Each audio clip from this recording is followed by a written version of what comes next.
Bueno,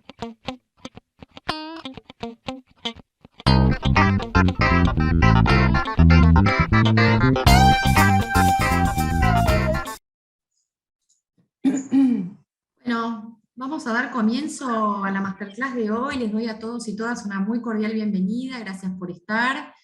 Hoy nos convoca, bueno, un tema que ha resultado realmente tener muchísima convocatoria por la cantidad de inscriptos que hubo, que es el tema de prestaciones del SIPA, ¿no? Y tenemos previsto 2 clases, el día de hoy y el miércoles próximo, donde vamos a estar abarcando un sinnúmero de temas que tienen que ver con la parte teórica y práctica. Y bueno, nos acompañan la doctora Nadia García y la doctora María Ángeles Besato, a quienes les doy una cordial bienvenida. Y les quiero contar un poco sobre cada una de ellas. Nadia García es abogada, doctora en Derechos Humanos y Previsión Social, Universidad San Carlos de Guatemala, magíster en Dirección y Gestión de los Sistemas de Seguridad Social, Universidad de Alcalá de Henares y la OISS, posgraduada de la UBA, docente de grado en la Facultad de Derecho de la UBA y en la UADE, docente de posgrado en UADE, UNTREF, UAI, Universidad Católica de La Plata, y en distintas diplomaturas en todo el país. Directora del Instituto de Seguridad Social de la Fundación Patagónica de Estudios en Derecho, directora de la Comisión de Seguridad Social de la ADF. María Ángeles Besato es abogada, graduada en la UCAL, sede Bernal, ejerce la profesión en forma liberal como titular de su propio estudio jurídico con especialización por el tema de previsión social nacional. Dictó en la UCALP en los años 2018 a 2020, en las sedes de La Plata y Bernal, el taller de modalidad plataforma Zoom. En el 2019 integró el cuerpo docente que dictó la diplomatura en extinción del contrato de trabajo. Bueno, como les decía, bienvenidas, estamos muy contentos de tenerlas. Y bueno, es una clase de 2 horitas, ¿sí? Normalmente nuestras masterclass duran 1, así que tengan en cuenta eso para que se organicen. Y bueno, sabiendo que además tenemos el miércoles próximo para abarcar todos los temas que queden pendientes. Así que, bueno, Nadia, te doy la palabra, me silencio y quedo admitiendo más gente. Gracias, Irene. Bueno, gracias por la convocatoria a Microjuris. Vamos a ver si puedo compartir, que siempre me genera algún temita. Ahí vamos. Creo que hay que tenerlo abierto, ¿no? Para esta... No hace falta tenerla abierta, pero sí ubicarla una vez que compartís pantalla en el Zoom. Tenés que aceptar compartir pantalla y recién ahí abrir el archivo. Si nos quieren ir contando por el chat, ahí se está viendo, Nadia, ¿eh? ¿De dónde son? ¿De qué provincia son? A mí me gusta saber... Vi que tenemos de todo. Sí, es muy lindo cuando tenemos de todo el país, a mí me encanta. Bueno, ahí están saludando y nos están contando, así que ahí se ve perfecto, Nadia. Se ve perfecto. Bueno, agradecerles a todos que estén aquí hoy. Nosotros tenemos, como diría, yo tenía un profesor que solía decir, tenemos un menú, pero independientemente del menú, podemos escuchar cualquier inquietud que tengan. La idea que tenemos con María Ángeles es hacer una primera parte sobre esta iniciación en la jubilación, en lo que es la jubilación en sí misma y las novedades que tenemos recientemente, y en una segunda parte poder mostrarles cuáles son las aplicaciones que necesitan, qué formularios, como para que lo vean bien en la práctica. Esa sería la idea. Desde ya les decimos, es un tema muy complejo, que no pretende ser ni acabar con el tema, sino darles esta primera orientación y escuchar las dudas que tengan. Como bien dijo Irene, nosotros vamos a hablar sobre alguna de las prestaciones del SIPA, ¿sí? Nosotros sabemos que el SIPA cubre la contingencia de vejez, invalidez y muerte. En particular, en la charla de hoy nos vamos a ocupar de la contingencia de vejez en la jubilación, y en una prestación nueva, que es la prestación anticipada, que como veremos se discute en la doctrina si realmente constituye una contingencia de vejez o en realidad una contingencia de desempleo. Y en la siguiente charla vamos a hablar de la contingencia de invalidez, en particular del retiro por invalidez, pero quiero que quede claro que no vamos a abarcar todas las prestaciones del SIPA en estas 2 charlas, sino básicamente jubilación y retiro por invalidez, ¿sí? Quizás más adelante podamos ampliar.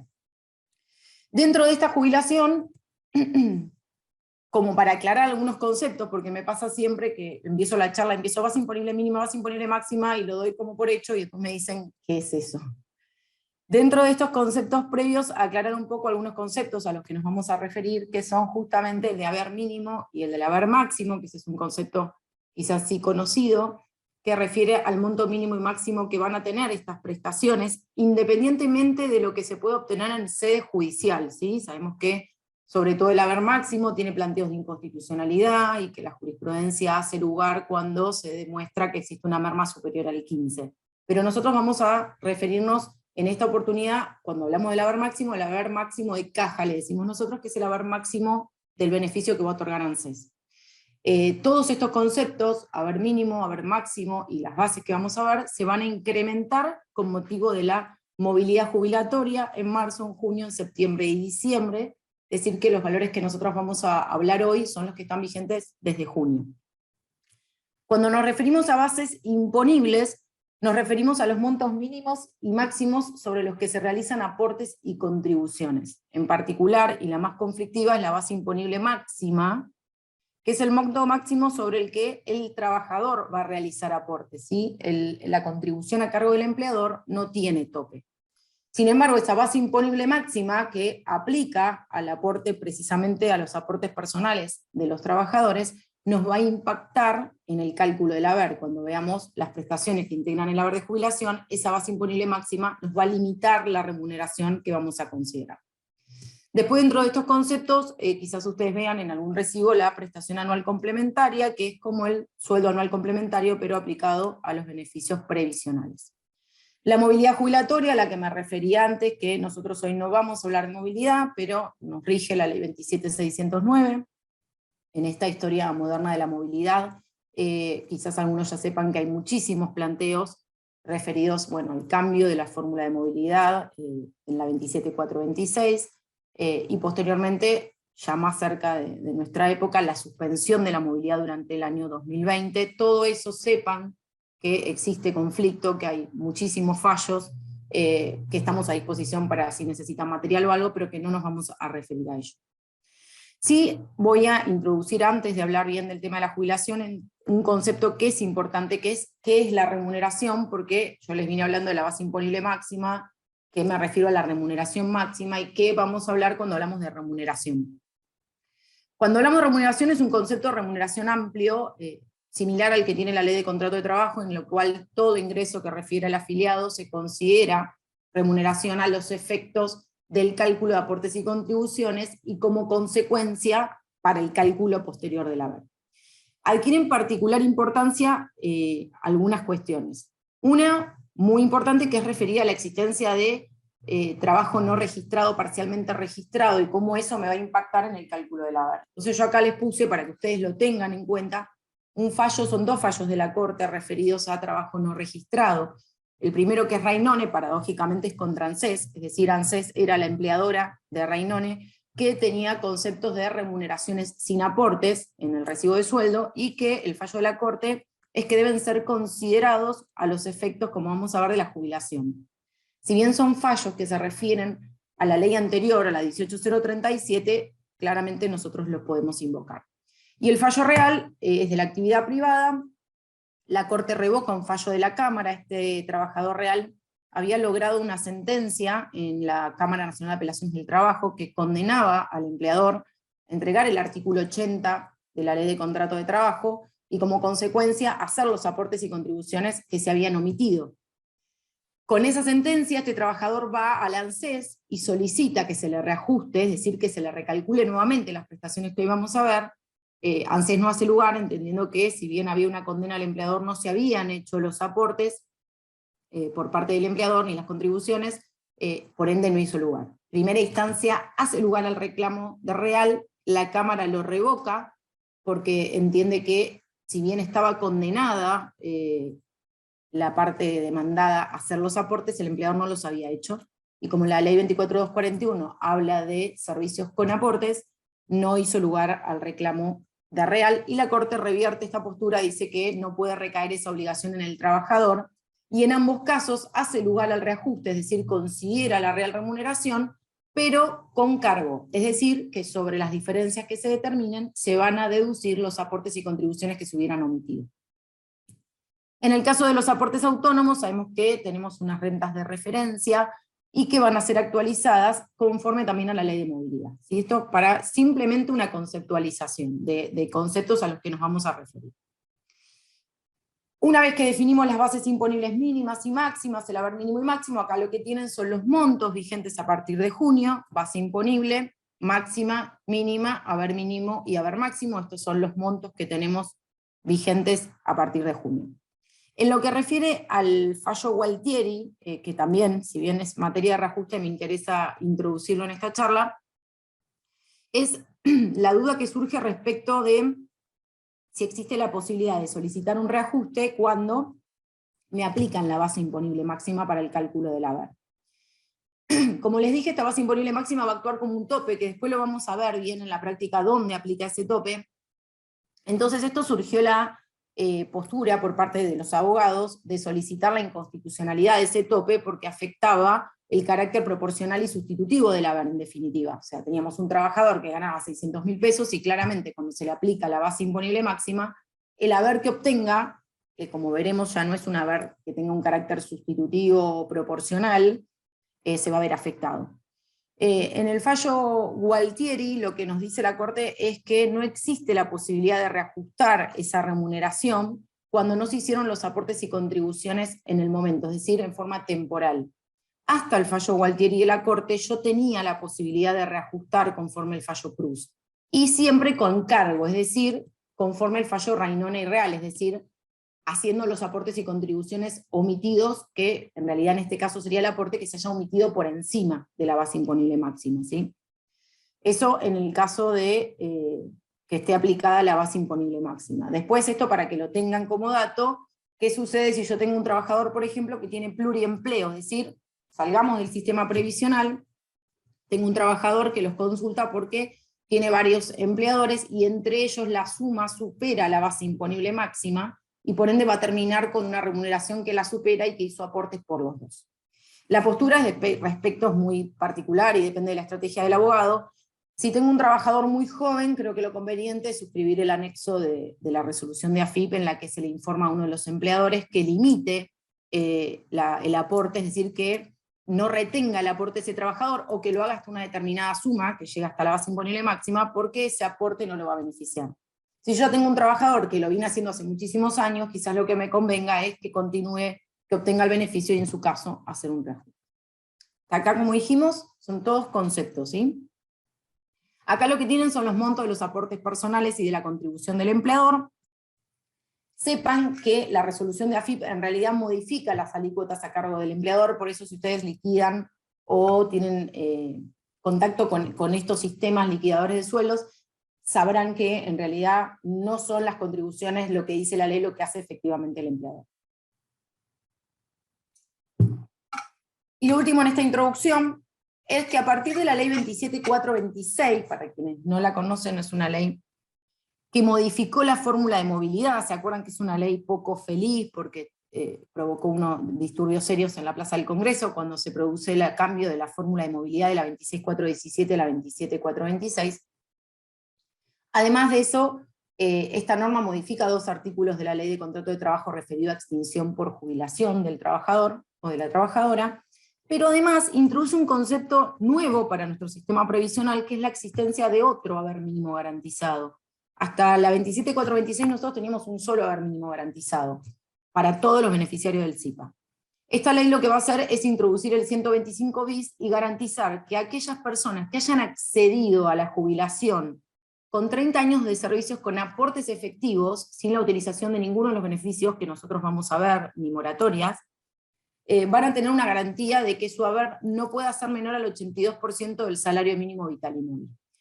En la práctica nunca tuvo aplicación porque siempre el haber mínimo garantizado superó el 82% del salario mínimo vital y móvil. La única aplicación concreta que tuvo fue en octubre del 2021, en el que al adelantarse los salarios mínimos vitales y móviles, quedó un desfasaje y ANSES tuvo que salir a pagar un suplemento a este grupo de beneficiarios que había hecho 30 años de servicios con aportes efectivos, ¿sí? Respecto a las características, vamos velozmente a las características, son personalísimas, no pueden ser enajenadas ni afectadas por terceros, salvo el caso de la PU y la PC, previa conformidad formal y expresa del beneficiario, y hasta el 40%, esto se utilizó mucho en el tema, bueno, de los créditos, de ANSES. Son inembargables salvo deudas por alimentos o litisexpensas. Sin embargo, hay fallos que condenan a jubilados a que embargan en el caso de deudas laborales, ¿sí? Es cuando el jubilado es empleador, de servicio doméstico o de lo que sea. Están sujetas a deducciones hasta el 20% respecto de créditos por percepciones indebidas. No sé si todos saben lo que es la percepción indebida, pero es cuando la persona, que en este caso es titular de un beneficio, obtuvo algún otro beneficio, o ese mismo, cuando existía una causal de suspensión o que no permitía el acceso por existir una incompatibilidad. ANSES va a generar lo que se conoce como percepción indebida, y luego se le puede efectuar el cargo, y esto está habilitado en la ley. Son imprescriptibles, salvo los haberes vengados del artículo 82.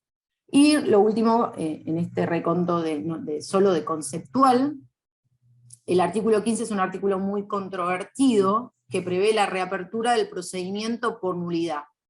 Es un artículo que invoca ANSES, en muchos casos, incluso en beneficios otorgados hace mucho tiempo. Me ha pasado recientemente de una pensión otorgada hace más de 13 años, que en virtud del artículo 15, ANSES revocó la resolución y en plena pandemia dejó a esta señora sin beneficio de pensión y sin cobertura de obra social, porque consideró que la resolución que otorgaba la pensión estaba afectada de nulidad absoluta.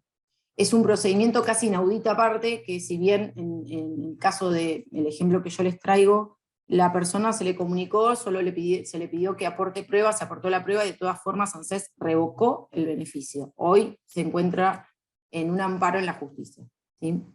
Y en cuanto al financiamiento de estas prestaciones, surge este concepto de reparto asistido, que implica que se va a financiar con aportes y contribuciones de los trabajadores activos en relación de dependencia, las contribuciones a cargo de los trabajadores autónomos o monotributistas, pero además tiene impuestos de afectación específica, que son los que van a asistir a este sistema previsional.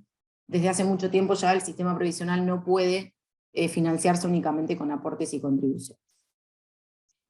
No sé, Irene, si las preguntas van al final, o si quieren ir haciendo algún parate, por si les queda algo. Normalmente las leemos al final, si hay alguna que... Claro, que a mí me preocupa que como que no puedan seguir, ¿viste? Que se Claro, hayan no, quedado, por eso, si surge algo pertinente, yo que lo pongan en el chat. te voy Perfecto. avisando, sí, sí. Genial. Entonces ahora sí, estamos en nuestra primera prestación, que es la más conocida, que es la jubilación.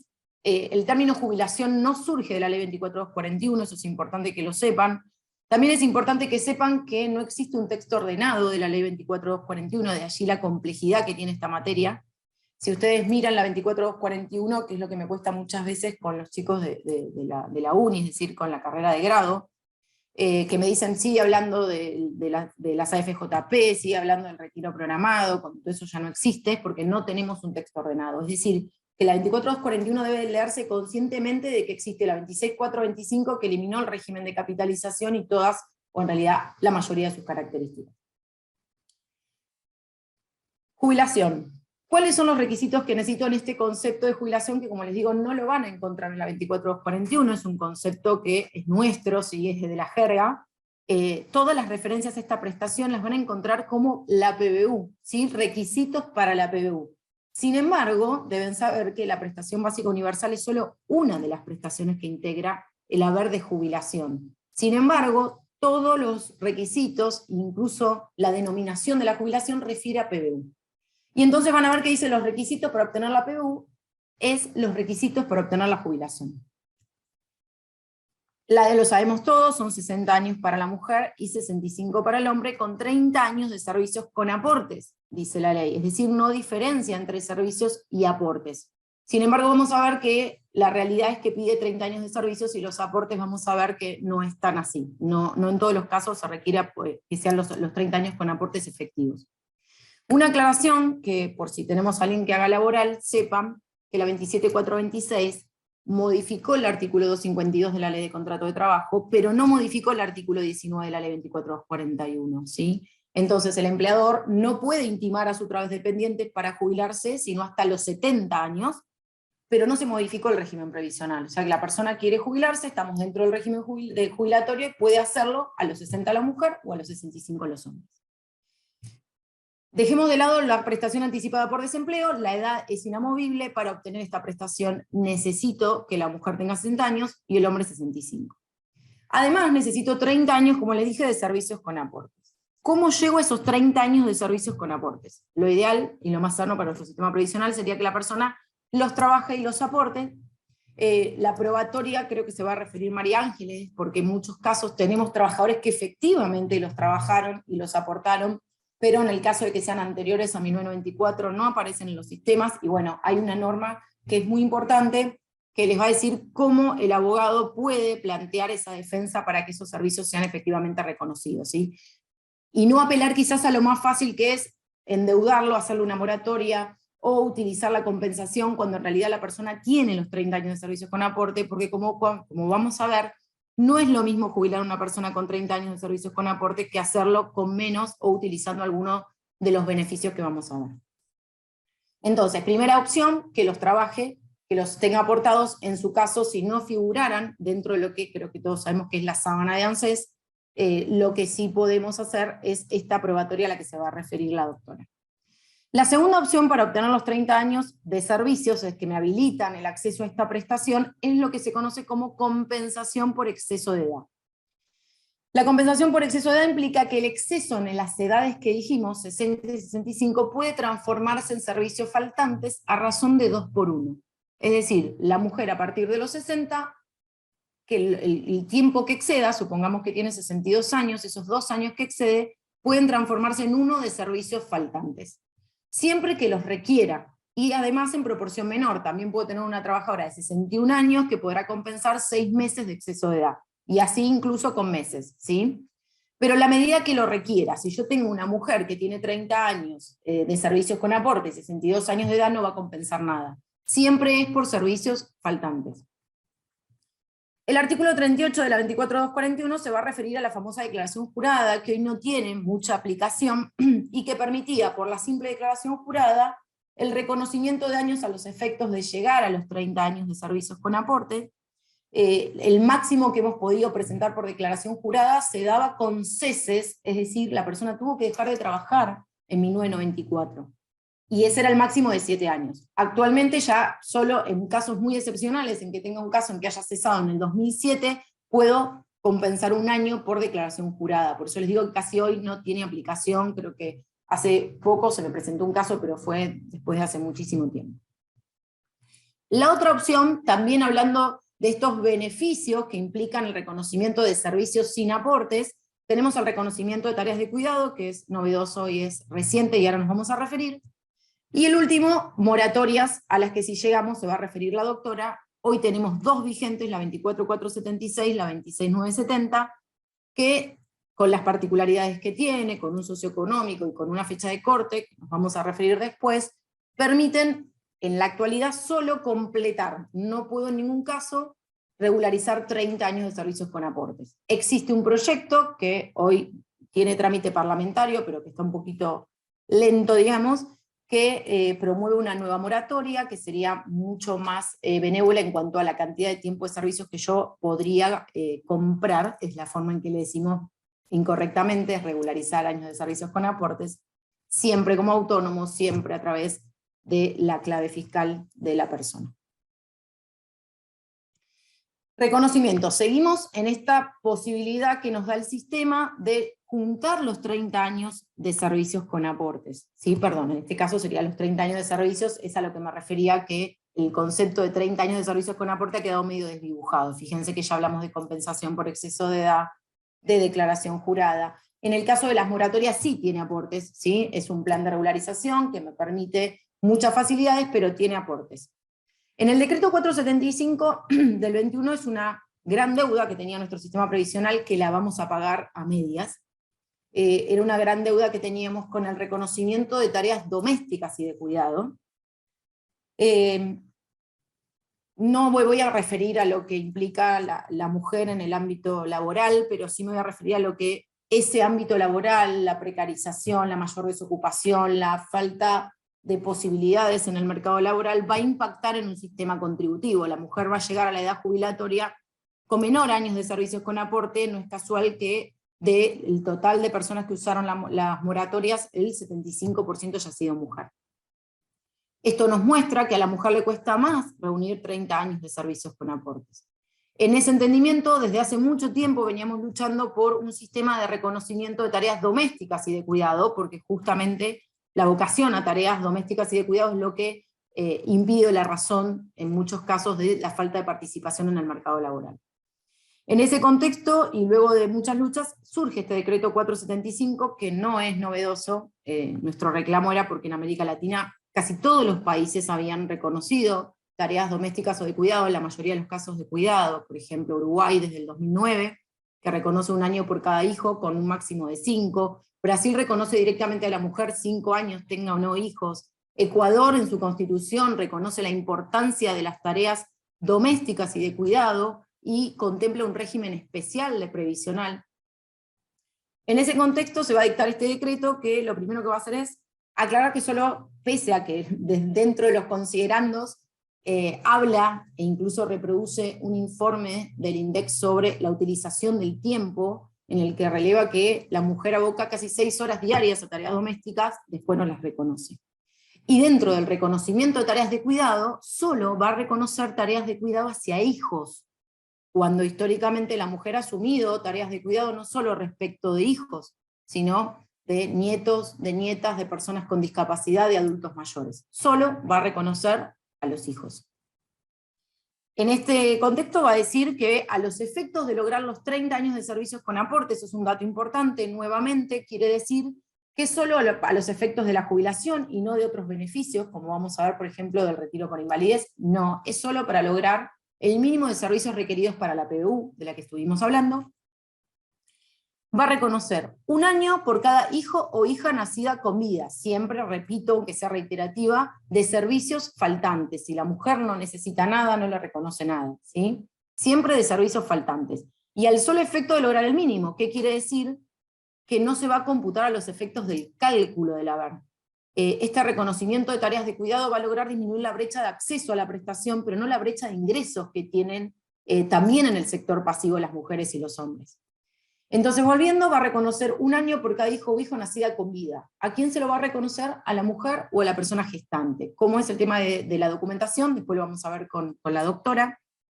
No importa cuánto tiempo vivió, que es algo que me preguntan siempre, no diferenciemos donde la norma no lo hace, solo pide que haya nacido con vida, a la mujer o a la persona gestante. En el caso de que este hijo o hija sea adoptado, se reconocerán 2 años, esto también fue cuestionado, porque hasta donde sabíamos los hijos eran todos iguales para la ley. Se reconocerá a la mujer únicamente, ¿sí? En este caso. Si existen un matrimonio, por ejemplo, constituido por 2 mujeres del mismo sexo, ambas pueden hacer uso del mismo beneficio y del mismo reconocimiento respecto del mismo hijo o hija. Mientras que si yo tengo un matrimonio constituido por 2 hombres, ninguno podrá hacerlo y claramente alguien lo cuidó. Lo mismo sucede si yo tengo, por ejemplo, una familia monoparental de un hombre, en el cual claramente lo tuvo que haber cuidado, tampoco se efectúa este reconocimiento.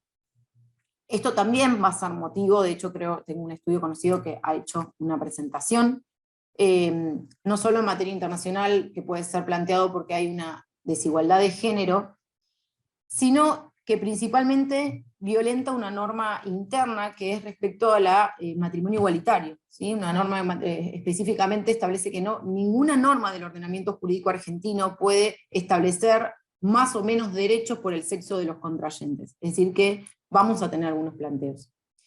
Una vez que definí estos 2 reconocimientos, existen adicionales. Estos adicionales son, en el caso de que el hijo natural o adoptado tenga discapacidad, se reconocerá 1 año más adicional que se adicionará a la situación anterior, al hijo o hija natural o al hijo o hijo adoptado.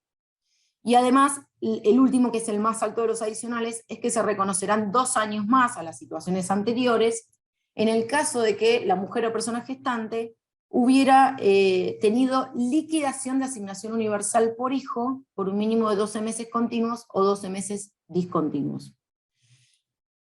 ¿Por qué hace esta diferenciación? Que también me han planteado por qué solo en el caso de asignación universal por hijo y no, por ejemplo, de una asignación familiar del SUAF, del Sistema Único de Asignaciones Familiares. El decreto dice que es un sector más vulnerable, que en virtud de las condicionalidades que tiene la asignación universal por hijo, implica una problemática mayor para poder insertarse en el mercado laboral, y de allí este mayor reconocimiento. Se requiere liquidación, es decir, que no importa su estado de rendición, es decir, no importa si se percibió o no efectivamente esa asignación universal. Basta que tenga liquidación. Si estuvo suspendida esa liquidación de asignación universal por hijo, no se va a computar porque se entiende que existe alguna incompatibilidad en esa liquidación y por ende ahí sí no se va a computar. No existe tope a la acumulación, como por ejemplo en el caso de Uruguay, es decir, que la persona, la mujer o la persona gestante podrá solicitar el reconocimiento de todos los hijos que tenga, siempre hasta el límite de obtener los 30 años de servicios con aporte. Como dije, no se computará los efectos del cálculo, es decir, que la menor cantidad de servicios con aporte penaliza al haber, porque como vamos a ver, no es lo mismo jubilarse con 30 años que jubilarse con 25 o con 26. Nadia, perdóname, vuelven a consultar el tema de los dos hombres. Yo creo que quedó claro, pero por las dudas, si son dos hombres la pareja, no correspondería entonces... Ninguno. Perfecto. Ninguno puede hacer uso del beneficio, que de allí el planteo, si bien todos sabemos que es un reconocimiento especial en virtud de la situación de vulnerabilidad que tiene la mujer en el mercado laboral, es como yo digo, esto si no, no va a permitir romper estereotipos de género, sino que los profundiza, porque estoy considerando que la única cuidadora es la mujer, y el único que va a generar trabajo remunerado es el hombre. Creo que ahí está la mayor deuda, ¿no? Primero, para mí una gran deuda que tiene este decreto es el no reconocimiento de tareas domésticas. Esto implica que la mitad de las mujeres que están hoy en condiciones de jubilarse no se van a jubilar porque no tuvieron hijos, porque no quisieron o porque no pudieron. Y además, poner en cabeza de la mujer únicamente esta tarea de cuidado va a profundizar esa brecha de género. Nosotros lo que necesita nuestro sistema laboral y previsional es el reconocimiento definitivo de la importancia económica que tienen las tareas domésticas y de cuidado, y reconocérselas a quien las realice, sin importar el género. Romper con ese binomio de mujer, ama de casa, cuidadora y tareas domésticas, y hombre, trabajo remunerado e importante. Pero es así, hoy por hoy no tenemos fallos, sí sé que existen. Yo ando buscando un caso, no les voy a mentir, yo ando buscando el caso de un señor, pero bueno, le tocó un estudio que estuve ayudando, que es el caso de un señor que quedó viudo muy joven, por ende está recontraprobado que asumió el cuidado exclusivo de sus dos hijos, y que si bien hoy tendría una alternativa de obtener el beneficio por ahí en la moratoria, en coso, decidieron ir por este planteo. Justamente porque con el reconocimiento de esos hijos llega a obtener el beneficio de jubilación. No sé si quedó claro. Quedó claro entonces que Muy claro. no hay límite a la acumulación, es decir, que la persona puede solicitar el reconocimiento de todos los hijos que tenga. Lo que tiene este cuadrito a mí me resulta práctico, es la situación por cada hijo individual. Entonces yo tengo un hijo o una hija, computará un año. Si tengo una hija o una hija, más la liquidación de asignación universal por hijo, por ese hijo, por más de 12 meses, continuos o discontinuos, voy a computar 3 años. Si tengo un hijo o una hija con discapacidad, es 1 por el hijo, 1 por la discapacidad, son 2, es decir, todos los supuestos. En el máximo se encuentra hijo o hijo adoptado, que son 2, más el adicional por discapacidad, más el adicional por asignación universal por hijo, llevo a 5, ¿sí? Por un hijo. Y no tengo tope. Bien. Para comentarles, como les dije antes, la edad era inamovible hasta hace muy poquito. Desde la asociación que represento ya hace un tiempo y que colaboro del Movimiento de Trabajadores y Trabajadoras Desocupados con más de 30 años de servicios con aporte, veníamos solicitando el reconocimiento de una ley de jubilación anticipada o de prestación anticipada, como existió en la 25994 y que perdió vigencia desde el año 2007. Desde ese año se presentaron muchísimos proyectos que no lograron superar la Comisión de Presupuesto y Hacienda, hasta que llegó de la mano de este decreto, por razones distintas pero que no desmerecen la lucha, y lo que permite esto es justamente que 5 años previos a la edad prevista en el artículo 19 de la 24241, es decir, la mujer a los 55, el hombre a los 60, a condición de que tengan 30 años de servicios con aportes efectivos, después vamos a ir a ese concepto, aportes efectivos, y se encuentren en situación legal de desempleo al 30 de junio del 2021, podrán obtener esta prestación anticipada por desempleo, que es excepcional, lo que implica que no se va a otorgar si la persona puede acceder a otra prestación, si puede acceder a la jubilación, al retiro por invalidez, no se va a otorgar.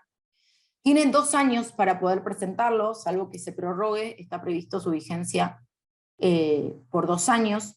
Una vez que obtiene este beneficio, se le va a liquidar, como vamos a ver las prestaciones en las filminas siguientes, el 80% del haber al que tuviera derecho, pero con la garantía de haber mínimo, nunca menos que el haber mínimo garantizado. Al alcanzar la edad, automáticamente ANSES va a pagar el 100% de la prestación que correspondiera. Como les dije, es excepcional. Tienen 2 años para presentarlo y es incompatible con absolutamente todo. Es incompatible con la actividad en relación de dependencia, con la actividad autónoma, con cualquier otro tipo de prestación, aún con una prestación contributiva por fallecimiento del cónyuge, que eso es algo que no comparto. Tampoco comparto que se extinga el derecho en el caso de que la persona consiga un empleo. Creo que lo más lógico hubiera sido que se suspenda el beneficio. Esto cercena un derecho fundamental, que es un derecho humano fundamental, que es el derecho al trabajo.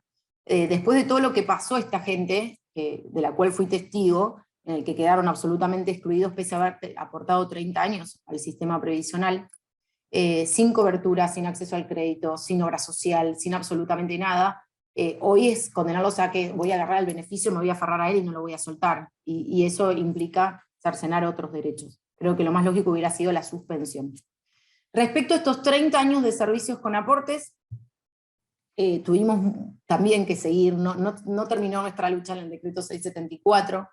Cuando surge el decreto, la resolución de ANSES y la resolución aclaratoria de la Secretaría de Seguridad Social aclaraban a qué se referían esos 30 años de servicios con aporte, y decían: no se puede utilizar la compensación por exceso de edad, no se puede utilizar el reconocimiento de tareas de cuidado, pero donde nos agarró un ataque es que no se podía utilizar o en realidad, computar la licencia por maternidad. Ustedes saben que la licencia por maternidad, a salvo que salga el proyecto presentado por el Ejecutivo, es una licencia en el cual la trabajadora percibe una asignación familiar dineraria no remunerativa. Como consecuencia no tiene esta característica de remuneración, y eso va a impactar negativamente en todo el sistema previsional. Yo tengo muchísimo escrito por esto si necesitan.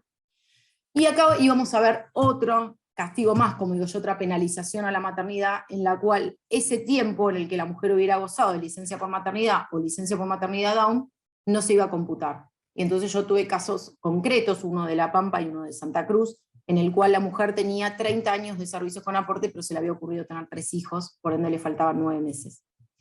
Ese fue un caso. El segundo que tampoco compartíamos era la exclusión de la prestación por desempleo. Justamente es una prestación anticipada por desempleo. ¿Cómo no voy a poder computar el tiempo que el trabajador o la trabajadora percibió la prestación por desempleo? Y el último que tampoco compartíamos era la existencia de planes de regularización cancelados. Es decir, no estoy solicitando una moratoria para acceder a este beneficio. Yo tenía un plan de regularización de hace 10 años que estaba cancelado, por ende había aporte efectivo. Esos 3 supuestos, luego de varias reuniones en las que participó este movimiento de trabajadores, se dictó la resolución 2 del 22, que tomó estos 3 supuestos y los consideró dentro de la situación de los 30 años de aporte, es decir, que se van a computar. En cuanto a la situación de desempleo al 30 de junio, también, eso no lo tenemos resuelto, pero nos va a generar algunos conflictos, porque piensen que hay algo que el sistema previsional debe ser, y es previsible.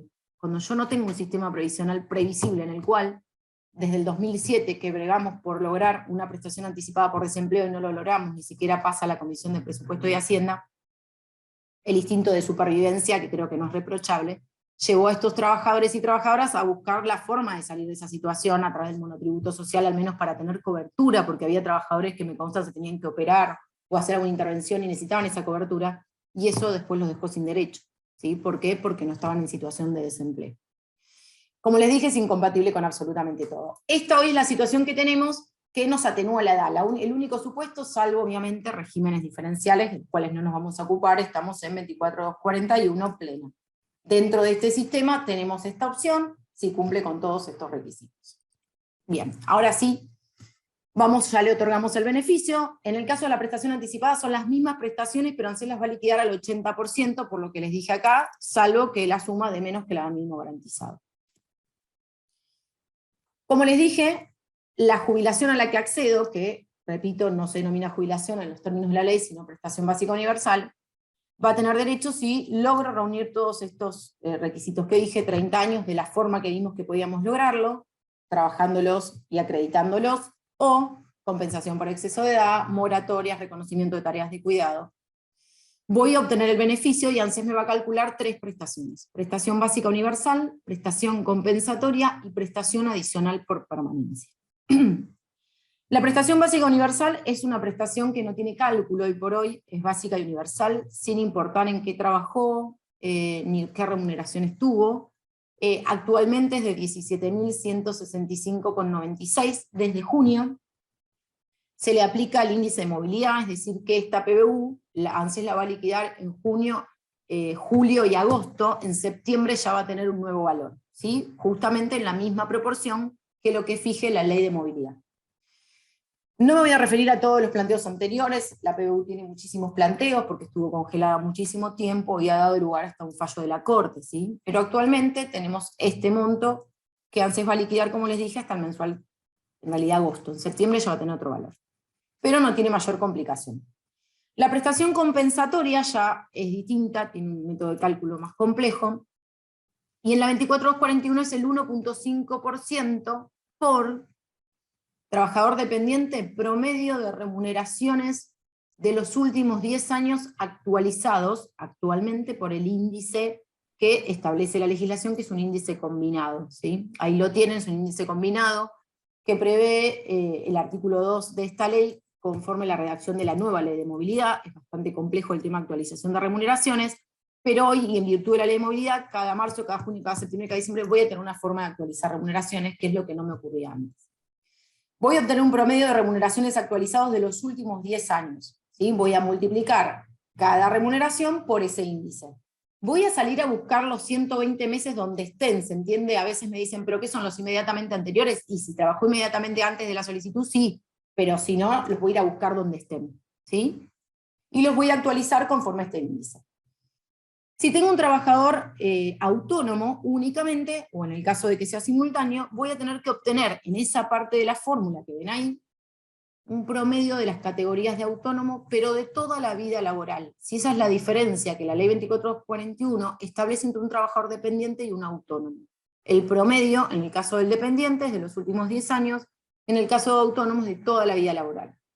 La razón de ser, yo traté de buscarla, la vi en algún libro muy viejito, es porque se entiende que el trabajador dependiente en los últimos 10 años llega a lo más alto de la categoría que podría tener en esta idea de que la persona entraba a trabajar y se jubilaba en el mismo lugar.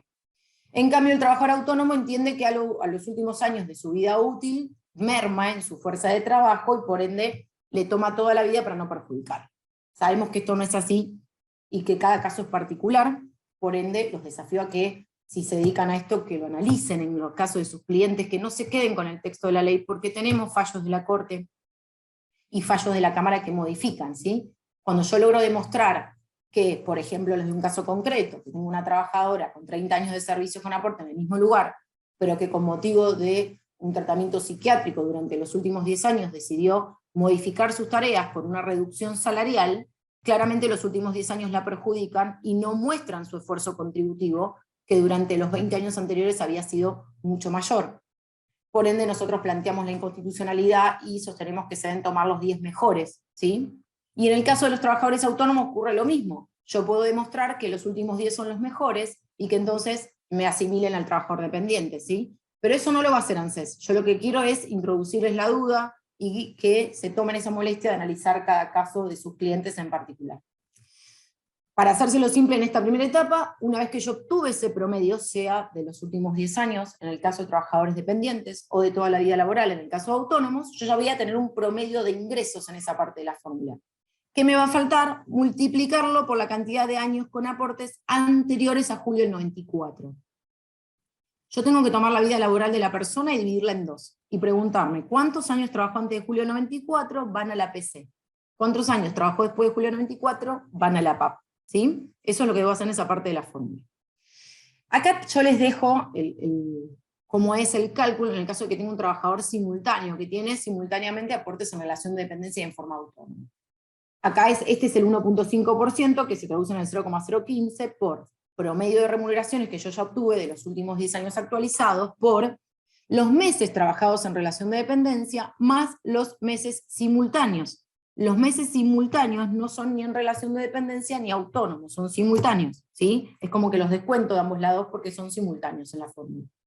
Más el promedio que obtuve de estos aportes autónomos, que como les dije va a ser de toda la vida laboral. Lo que va a hacer ANSES es tomar cada categoría, la renta presunta por la cantidad de meses, va a multiplicar y va a dividir para obtener un promedio. Y lo voy a multiplicar por los años a julio del 94, y luego lo divido por la totalidad de meses a julio del 94. Eso es en el supuesto más complejo, que tenga un trabajador simultáneo. Pero vamos a ver un caso para que no se vuelvan locos y vean que en realidad no es tan complejo.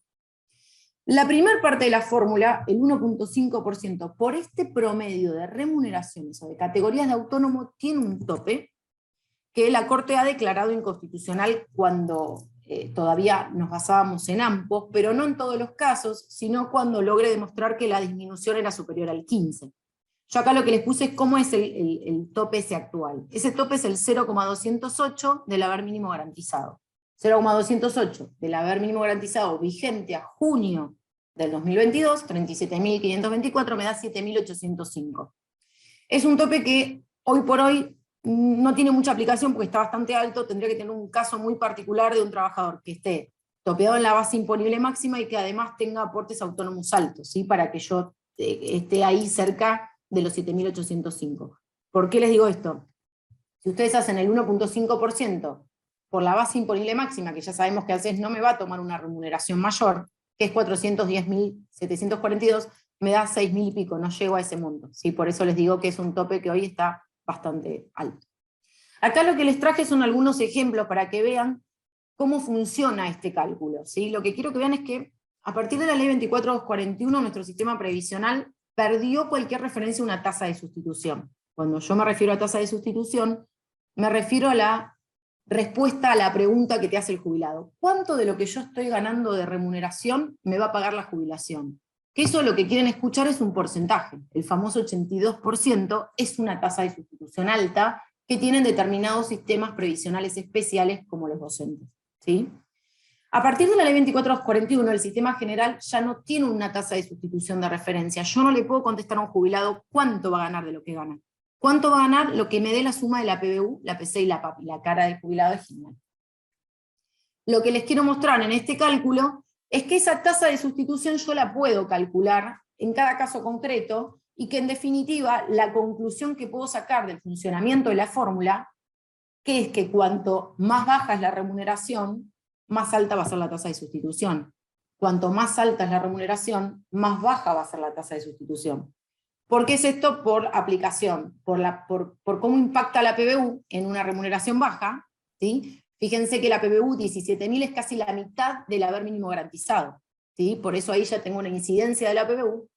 Además por la aplicación de topes. Recuerden que tengo el tope a la base imponible máxima, tengo el tope al haber máximo, por ende cuanto mayor sea la remuneración, más posibilidades de estar topeado tengo. En este caso tiene un trabajador cercano a lo que es hoy el salario mínimo vital y móvil, 46.000 pesos, puse 20 años de aporte para que vean que yo puedo tener este trabajador o trabajadora que se jubiló con utilización de beneficios. Por ejemplo, tenía 5 hijos adoptados o 5 hijos con discapacidad, compensó los 10 años faltantes con justamente el reconocimiento de tareas de cuidado. Entonces ANSES cuando me haga el cálculo, no me va a tomar 30 años, ¿entienden? Me va a tomar 20. Y ahí es donde penaliza, como decimos nosotros, el haber.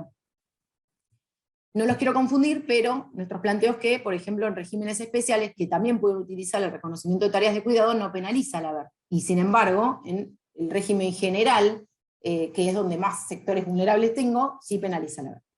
Entonces, en este ejemplo, ¿qué voy a hacer yo? Este 0,015 es el 15%. Es como si yo hiciera los 46.000 pesos, considerando que tengo solo un trabajador dependiente, con un promedio de remuneraciones actualizadas de 46.000 pesos, lo voy a hacer por el 1.5%, por 10 me va a dar 6.900.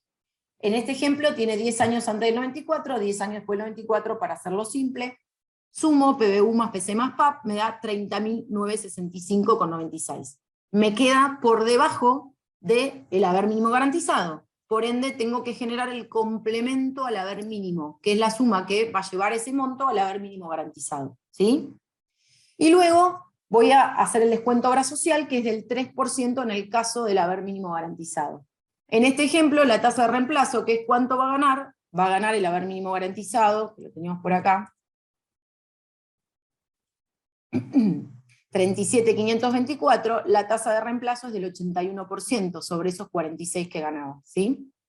En el segundo caso, tengo un trabajador con 200.000 pesos de promedio de remuneraciones actualizados y 30 años de servicios con aporte. Fíjense que, aún en el caso de que tengo 10 años más de aportes efectivos que en el caso anterior, ¿cómo me va a bajar la tasa de reemplazo? PBU 17.000, como dijimos, hasta el mensual agosto va a ser ese monto y no va a cambiar. El 1.5% por 200.000 pesos por 15 me va a dar 45.000, tanto para la PC para la PAP, porque tengo la misma cantidad de años en este ejemplo simple, para que ustedes vean cómo funciona. Mi haber real va a ser 107.165, la tasa de reemplazo va a ser del 53,58%. Fíjense cómo cae. Cuanto más subo la remuneración, más me va a bajar la tasa de reemplazo.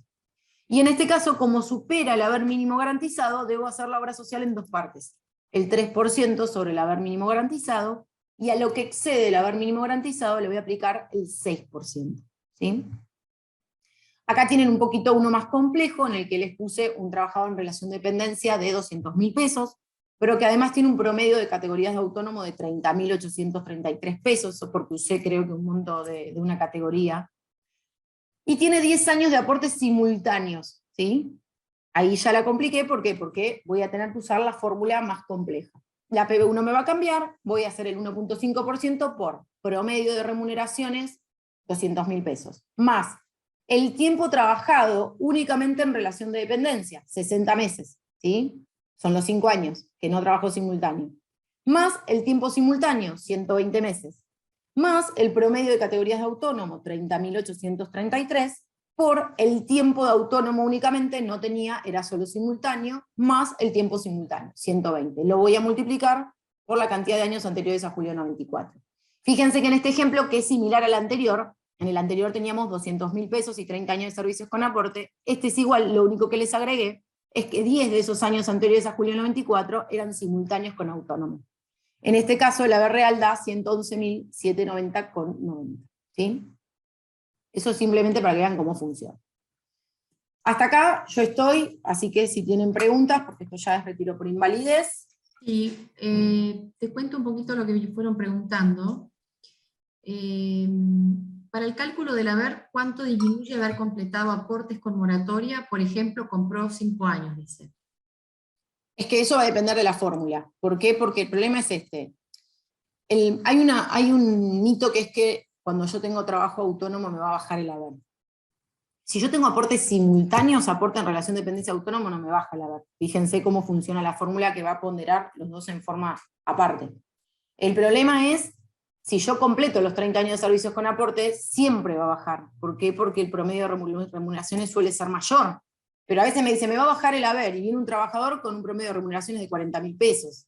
¿Cuánto le va a bajar el haber si va a terminar en el haber mínimo? ¿Sí? Por eso no es lineal esto, es cada caso en particular. Ahora, ustedes tienen un trabajador que tiene un promedio de remuneraciones de 500.000 pesos, que ya está afectado por la base imponible máxima, y tiene que completar servicios con aportes autónomos en moratoria, y algo sí les va a bajar la base, ¿sí? Todo depende cuántos años esté comprando, ¿sí? No es lo mismo que esté comprando 15 que esté comprando 2. Siempre es esta fórmula, voy a esa fórmula y voy a tener que tener en cuenta cuál es el tiempo que trabajó en esa actividad, en este caso autónoma, cuál es el promedio de categorías de autónomo, y ahí voy a ver la incidencia que va a tener en el cálculo final. Y por ejemplo, a mí a veces me preguntan, no sé, tengo un trabajador y viene y me consulta, no sé, tengo, que ese caso sí es para evaluarlo, un promedio de remuneraciones, o sea, estuve siempre topeado, tengo un promedio de remuneraciones de 410.000 pesos, ¿sí? Vamos a suponer. Y tengo 40 años de servicios con aporte, pero todavía no tengo edad jubilatoria. ¿Me conviene inscribirme como autónomo? No, no me conviene. ¿Se entiende cuál es la diferencia? Ahí no me conviene. Ahora, cuando yo tengo un trabajador que le tengo que comprar 5 años, y si no, no lo jubilo, me parece que el planteo es distinto.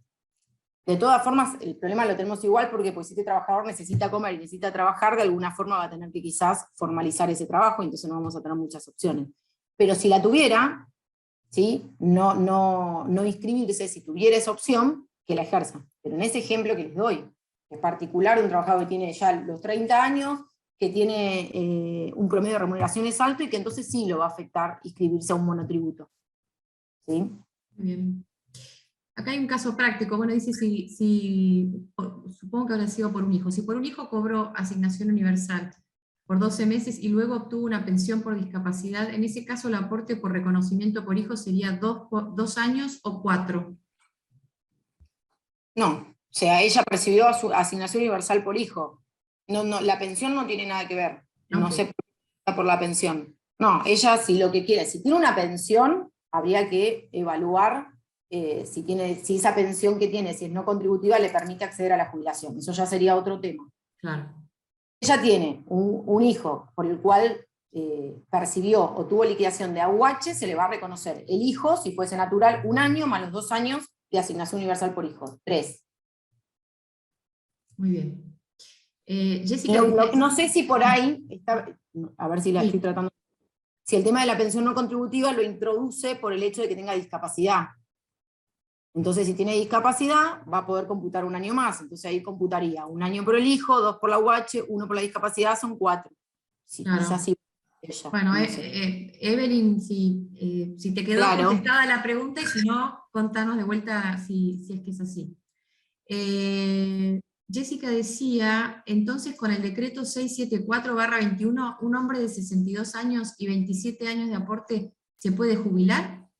No, no, necesita 30 años de servicios efectivos, con aportes. Esa es justamente la particularidad que tiene la prestación anticipada por desempleo.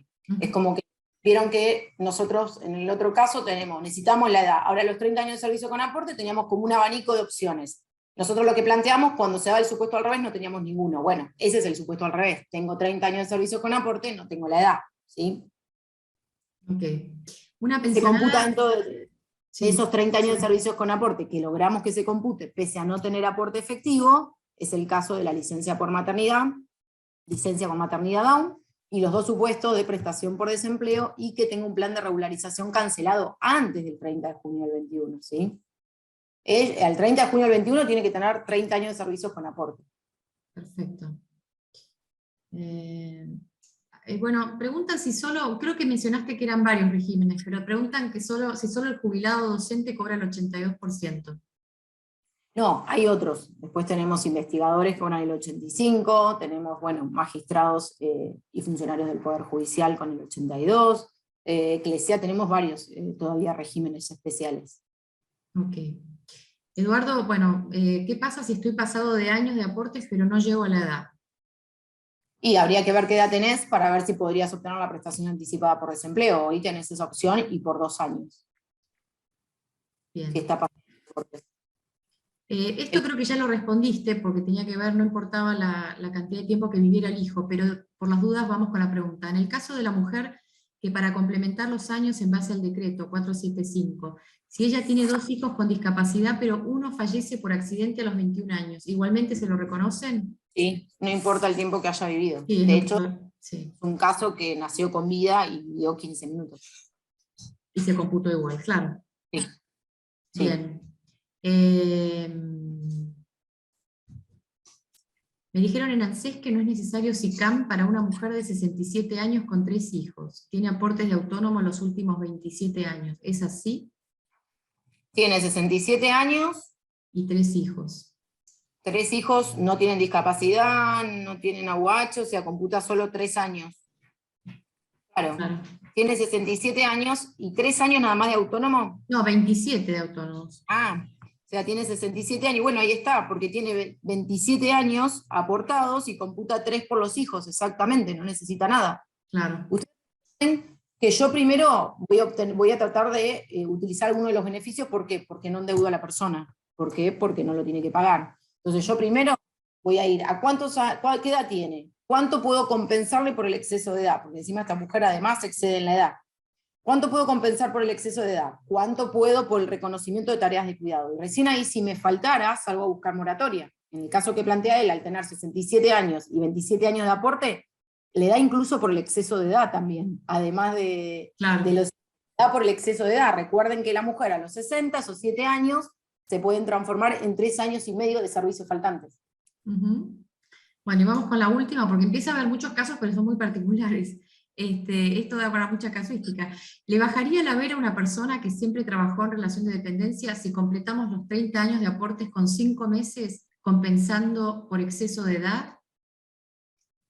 Si compensás por exceso de edad, o sea, es lo que dije, esos 5 meses, o sea, no sé cómo explicarte, no sé si se ve ahí. Siempre la menor cantidad de servicios con aportes me va a afectar el haber, porque no es lo que una persona se jubile con 27, que con 28, con 29, con 30, que con 45. Fíjense que en el cálculo de la PC y la PAP incide los dos factores que tengo son remuneraciones o categoría de autónomos, es decir, el ingreso que tuvo y los años de servicio con aportes. O sea que siempre, ahora, uno analiza cada caso, me quiero jubilar, me quiero jubilar, me quiero jubilar, bueno, lo jubilamos, ¿sí? Ese es el punto. Seguro. Pero la cantidad de servicio con aporte va a afectar el haber. Bueno, Nadia, hasta aquí llegás, ¿no? Hoy. Sí, la dejo a, bueno, igual estoy acá, Sí, pero sí, le por supuesto. la palabra acá a mi colega. Bueno, acá pregunta el doctor Escalante si las moratorias provisionales se aplican solo al régimen común. No, no, se aplican a cualquiera, o sea, yo he usado para docentes, o sea, todo podés usar para muchos regímenes, no solo para el régimen general. Buenísimo. Siempre adaptándolo a la situación que vos necesites, ¿no? En el caso de la docente, por ejemplo, si tenés que completar los 30 porque no tiene 10 años de servicio frente a alumnos, ¿no? Si no son docentes frente a alumnos, necesito llegar a los 30, uso moratorio. Bueno, te agradezco muchísimo, la gente te mandó felicitaciones en el medio de todas estas consultas, y la verdad que estamos en 100 personas, que creo que es récord total, así que te felicito, y la felicito también a María Ángeles por la convocatoria, tanto del tema como, bueno, evidentemente han traccionado muchísima gente, así que la felicito. Bueno, damos paso entonces a María Ángeles, ¿te parece? Perfecto, sí, para mí no hay problema. ¿Querés hacer un break o seguimos? Directo. Bueno, ¿quieren hacer un break de 5 minutos? Tengo miedo que se vayan, no se vayan, ¿eh? Es para ir a ir a buscar un café. ¿Quieren? A ver qué me dice la gente, si quiere parar o no. 5 minutitos. Hay más de uno que... Agradecen, podemos seguir. No nos vamos. Bueno, 5 minutos, sí, 5 minutos, vamos. Vamos a buscar un tecito, un café, vale mate, vale todo. Whisky no, eso sí. Alcohol, vale. Pero posible no, por lo menos las profes. ¿El resto? ¿Vale mate? Vale mate, obvio, vale todo. Bueno, ¿qué hora es? A ver, son las 6, 6:10 pasadas. A ver, justo es vamos a hacer, sí, 6:12 minutitos estamos, ¿sí? En menos de 5 minutos, por favor. Sí. Perfecto. Ahí estamos. A ver, María Ángeles, si escuchamos bien, sí. Yo creo que sí, ¿no? Sí, perfecto. Muy bien. Bueno. Con pantalla. Mientras se van preparando. Muy bien. Yo voy compartiendo las pantallas, estaba recién. Es cierto que no se fueron, ¿eh? Se han quedado, muy bien. Sí. Por supuesto que sí. Pero es lógico que estén un poco cansados. Claro. ¿No? Sí. Es la hora, mitad de semana. Nuestras masterclass normalmente tienen 1 hora de duración, entonces están... Es que cuando nos dijiste 1 hora con María Ángeles y las dos dijimos, quedamos en 1 hora. Claro, imposible. La necesidad que tuve que ir para poder adaptarme al tiempo. No, muy bien, no, llegaste perfecto. Tiene tanta información para dar.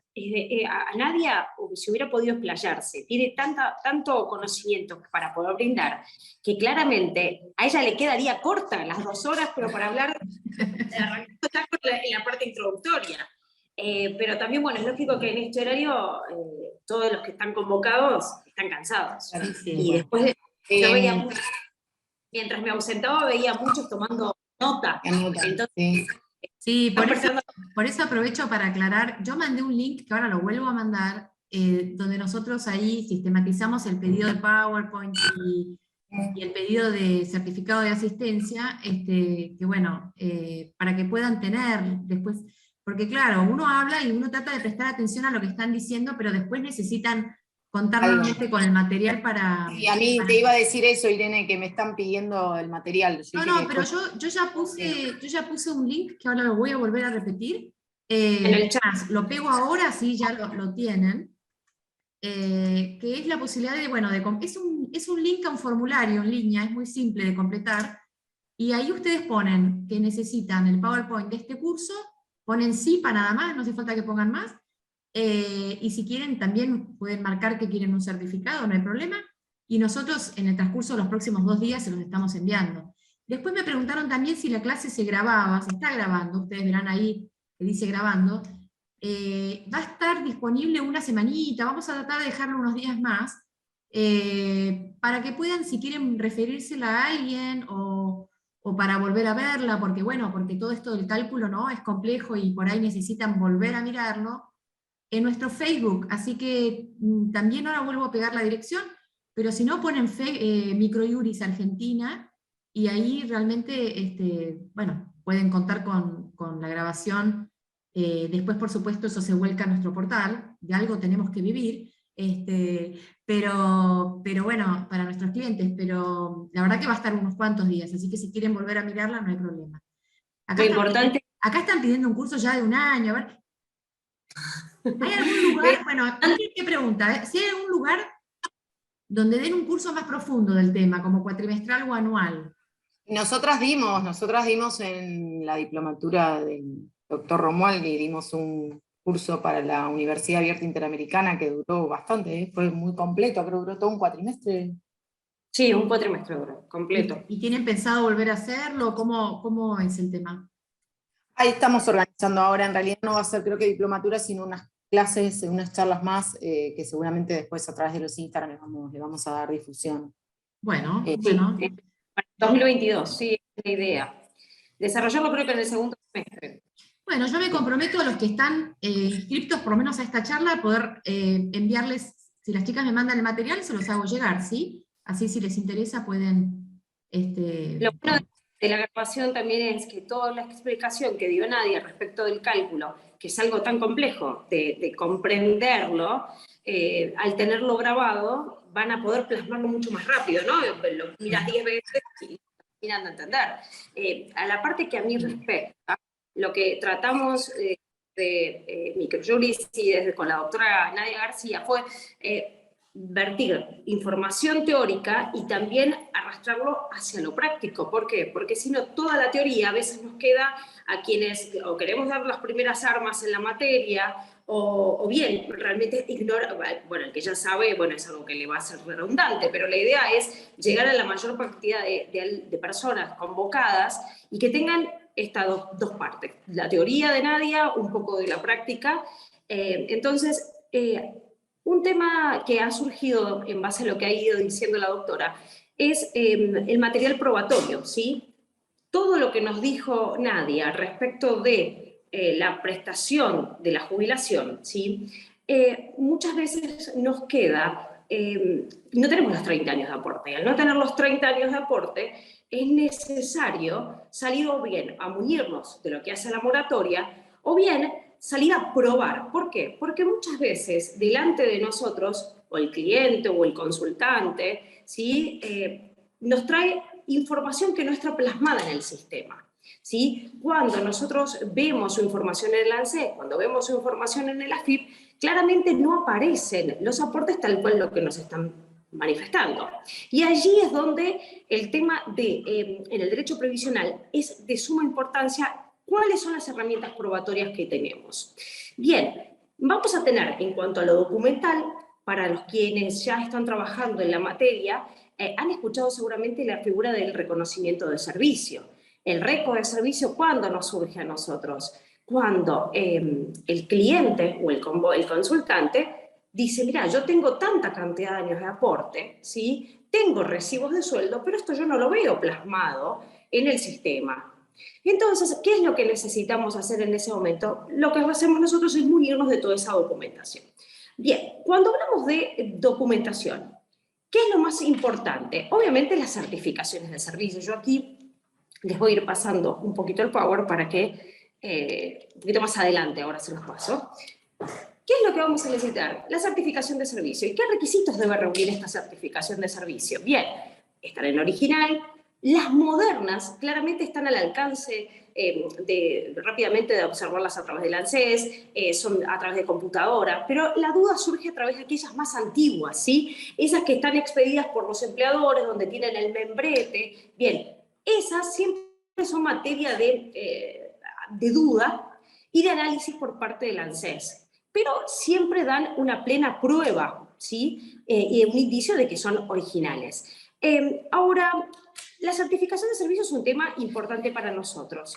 Luego también nosotros vamos a tener que cuando tengamos esta divergencia entre lo que nos aparece en el sistema, lo que vamos a pedir son recibos de sueldo. ¿Qué podemos pedir? Podremos pedir todo aquello que dé un indicio de que esa persona ha trabajado en ese periodo que nosotros queremos acreditar. Llámese recibos de sueldo, llámese, aquella documentación que haya podido extender el empleador, utilización de equipos de ropa, ¿sí? Que a veces se extienden, constancias para situaciones más modernas de RT, todo aquello de lo que podamos nosotros valernos en documental, que luego la llevemos a que el ANSES la analice, ¿sí? Ahora, cuando nosotros vamos a comenzar a trabajar sobre los recibos, muchas veces, con la simple vista de un recibo de sueldo, nosotros podemos encontrar una fecha inicial, ¿sí?, de ingreso, podemos encontrar una categoría que esté en no consonancia con lo que vemos en nuestra información en el ANSES. Todo esto es materia de ser discutido en un reconocimiento de servicio. Mayor cantidad de documentación incorporemos para el periodo que queremos discutir y que queremos probar, bienvenido sea. Un tema que siempre nos consultan y que es de duda, si una sentencia vale a los fines de acreditar aportes, ¿sí? ¿Qué pasa con algo que hace al CECLO? ¿Qué pasa con algo que hace a una sentencia definitiva?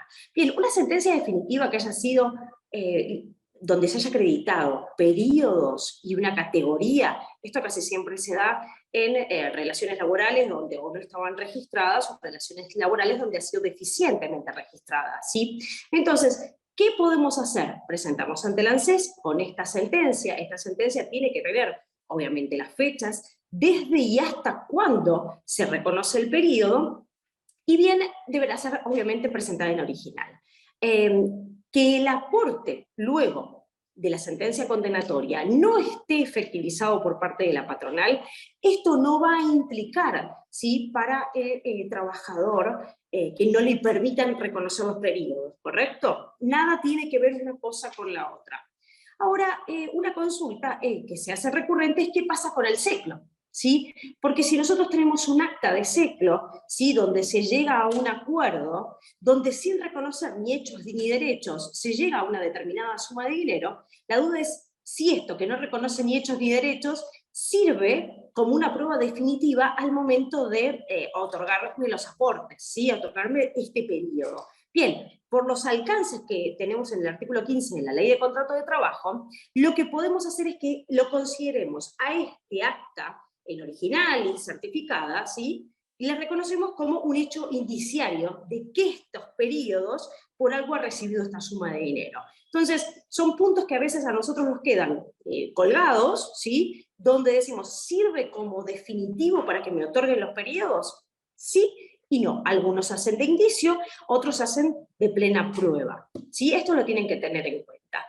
Bien, luego también vamos a discutir respecto de la parte probatoria en cuanto a documental, cuando muchas veces tenemos el tema de aeronavegantes, el tema de estibadores portuarios, servicio doméstico, qué documentación nosotros acompañamos como extra, ¿sí?, para adjuntar estas actividades especiales.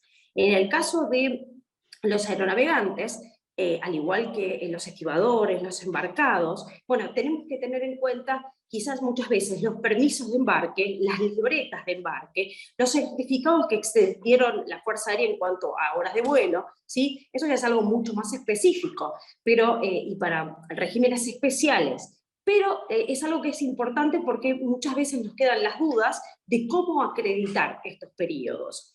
Bien, otro tema es, y muy recurrente, es lo que vemos respecto del IERIC, ¿sí? Respecto del trabajo de construcción.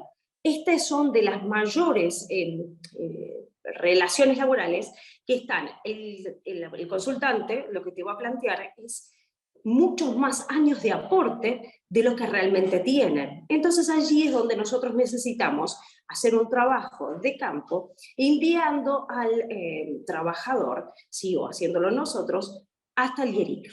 Allí completaremos un formulario, que yo seguramente aquí en los formularios lo tengo, así que ahora se los exhibo, donde lo que vamos a solicitar es las inscripciones al IERIC, sí, que tiene nuestro trabajador. Esto se da casi siempre en los años más antiguos, porque ahora ya hay lo que se llama una tarjeta inteligente, que tiene un chip, donde la información está plasmada. Es más, si hoy entramos al IERIC, ¿sí?, a la página, con colocar el quit del trabajador o el quit de la empresa que queremos saber si está registrada, ya accedemos a información que para trabajadores mayores nos está un poquito más desprovisto la información que tenemos. Bien, esto es en cuanto a una prueba de carácter documental. También surge una duda respecto de qué material probatorio tenemos como testigos, ¿sí? Porque en muchos casos, y hace unos años, era más recurrente que cuando tuvimos que acreditar, aunque esto no hace propiamente a la jubilación, pero sí es importante que tengan un pantallazo. Cuando hay que acreditar para convivencias, o cuando había que acreditar situaciones que estaban con diferentes domicilios y demás para una pensión, ¿sí? ¿Qué es lo que nos pasaba? Quedó que en el inconsciente las pruebas testimoniales valían. La prueba testimonial, que va a haber unos formularios que se pueden completar, la prueba testimonial sirve, pero no determina definitivamente. Es más, el ANSES hoy es bastante reticente a la recepción de prueba testimonial, ¿sí? En cuanto a... Es verdad, ¿cómo les puedo explicarles? Es una prueba coadyuvante, pero no es una prueba esencial por la cual se defina el otorgamiento de un beneficio.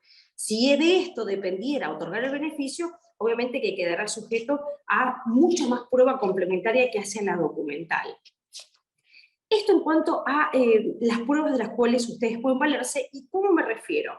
A las pruebas de las que pueden valerse en esta primera instancia donde estamos ante el órgano administrativo, es decir, aquella persona que cuando nos presentemos, el agente de ANSES nos va a recibir y va a saber si esta documentación que traemos y con todo el bagaje informativo nos permite iniciar el trámite jubilatorio. Como bien explicó Nadia, hay puntos que yo quiero prácticos explicarles. Los voy a ir acompañando con el Power. Bien, un punto que surge de duda es, no para los nacionales, estemos ya en la jubilación, ya no para los argentinos, sino para los extranjeros. Es un punto que tenemos que trabajar. Yo aquí les preparé, a ver si se parece la fotocopia. Bien, en el caso del argentino, ustedes aquí van a tener una muestra de un DNI, ¿bien? ¿Qué es lo que vamos a ir necesitando nosotros para iniciar el trámite? De aquí vamos a extraer, obviamente, aunque resulte tonto, los datos básicos de la persona en cuanto a la fecha de nacimiento. Bien, ahora la duda surge sobre los extranjeros. ¿Por qué? Porque el extranjero necesitamos que aquí aparezca la fecha de ingreso al país. ¿Por qué? Porque la fecha de ingreso al país es la que nos va a permitir a nosotros trabajar, en el caso de la jubilación, por ejemplo, para la toma de una moratoria, ¿sí? Entonces, debemos ver, porque existe muchas veces la diferencia entre la real fecha en que ha ingresado al país el extranjero y la fecha que aparece plasmada en la documentación. Esto ha sido, es muy controvertido. ¿Por qué? Porque debemos auxiliarnos de lo que es migraciones, ¿sí? En migraciones se va a extender un certificado donde diga cuál es la fecha de ingreso. Esto dista de la realidad. ¿Por qué? Porque mucha gente, aquí casi siempre en todos los que son extranjeros de la periferia de la Argentina, ¿sí? ¿Dónde nos encontramos? Entraban al país y salían al país, y de allí realmente aparecían migraciones fechas bastante posteriores, ¿sí? Entonces, en una etapa, hace aproximadamente unos 5 años atrás, ANSES podía permitir la acreditación, ¿sí?, de estas fechas de ingreso diversas, con documentación que nosotros respaldábamos diciendo que esta persona había estado en el país. Bien, esta documentación, quizás con partidas de nacimiento y demás, hacía que ANSES tuviera un indicio de que esta persona, este futuro beneficiario, ya estaba en el país trabajando y le permitía de esta manera acceder a moratorias. Hoy el sistema está muchísimo más cerrado, y lo que hace es la dificultad para que hoy un agente de ANSES con simple documentación, como se hacía antes, pueda acreditar una fecha de ingreso. Por eso hoy nos auxiliamos directamente de migraciones, necesitando el certificado de migraciones de ingreso. Ese es el que nos va a servir.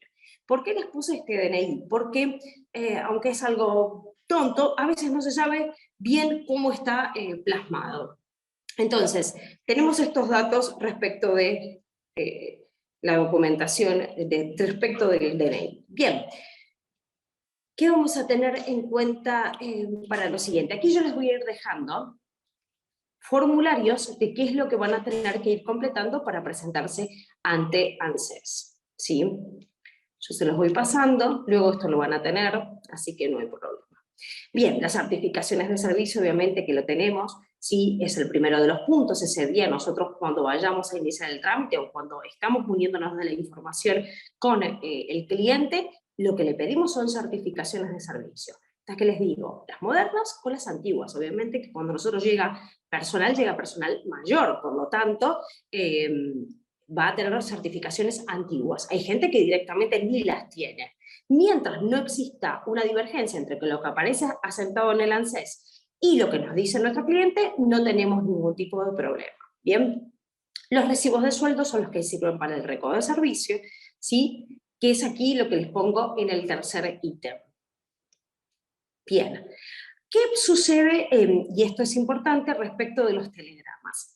Cuando nosotros querramos acreditar un periodo que no aparece en las bases de datos, necesitamos, más allá de la documentación, cursar un telegrama. En este telegrama lo que nosotros vamos a hacer es consignar el periodo que nosotros queremos que se nos reconozca, el periodo, la categoría y la mayor información que podamos vertir en el contenido, ¿sí?, de esta pieza telegráfica. ¿Por qué? Nosotros vamos a dirigirla hacia el domicilio del empleador, persona física, o bien de la empresa, la sociedad, a la cual nosotros le queremos reclamar estos aportes. La dirección consignemos, por experiencia, consignemos la que aparece en los recibos de sueldo. En muchos casos, estas telegramas, ya hay empresas que son inexistentes o personas físicas que ya no están vivas, por lo tanto, o no están en ese domicilio. Por lo tanto, nosotros los vamos a cursar. Y ese va a ser un documento más probatorio, ¿sí?, para acompañar el día que querramos acreditar estos servicios, junto con el resto de la prueba que les dije, los recibos de sueldo y toda documentación que nosotros pudiéramos tener, ¿sí?, a los fines de demostrar estas fechas que queremos cargar. Bien. Ángeles, te hago una consulta que están llegando. ¿Cuál es la resolución que determina que las certificaciones de servicios deben ser digitales? El número de certificación te lo paso, porque no lo tengo aquí, no soy buena para los números. Bueno, no importa, si no después lo pasamos. Sí, yo después se los paso. Bueno. Ahora lo busco y te... Ok. Y después, a ver qué otra cosa, ¿qué pruebas se tienen que presentar para exceso de edad, para jubilación? ¿Pruebas para exceso de edad? ¿Con el exceso de edad? El exceso de edad es automático, ¿no? Claro, no hay prueba. Automáticamente, de hecho, es uno de los beneficios que ANSES oficiosamente hace automáticamente, sí, es como que lo computa solo, por la fecha. Por haber llegado simplemente a esa, o sea, claro, es la edad que corresponde a la edad que tiene.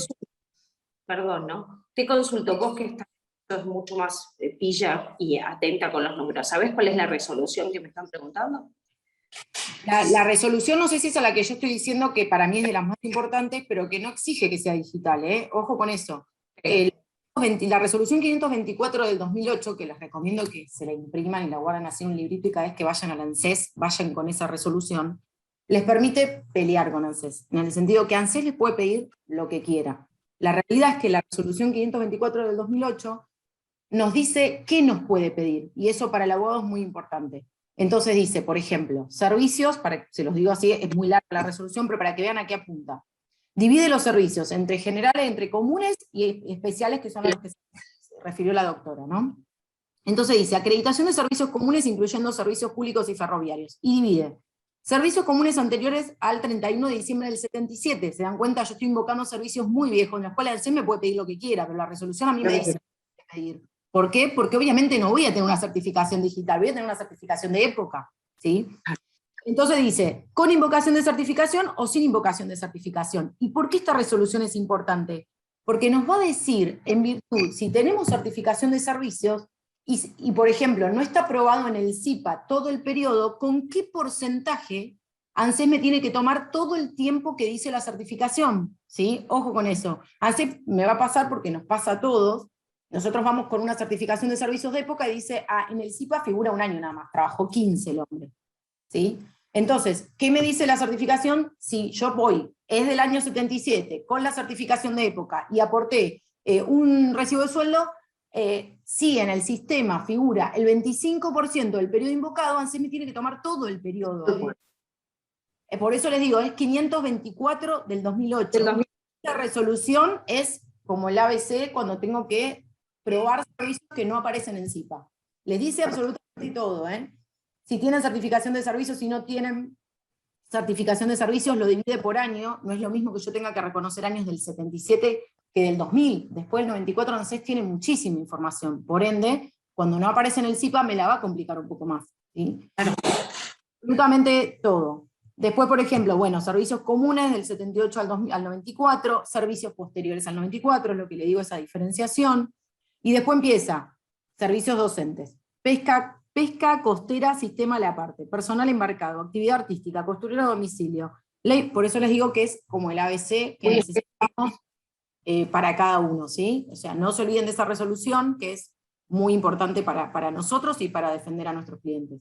Acá Mariela Argañarás suma, dice, la certificación de servicios digitales obligatoria solo por periodos trabajados después del 2015.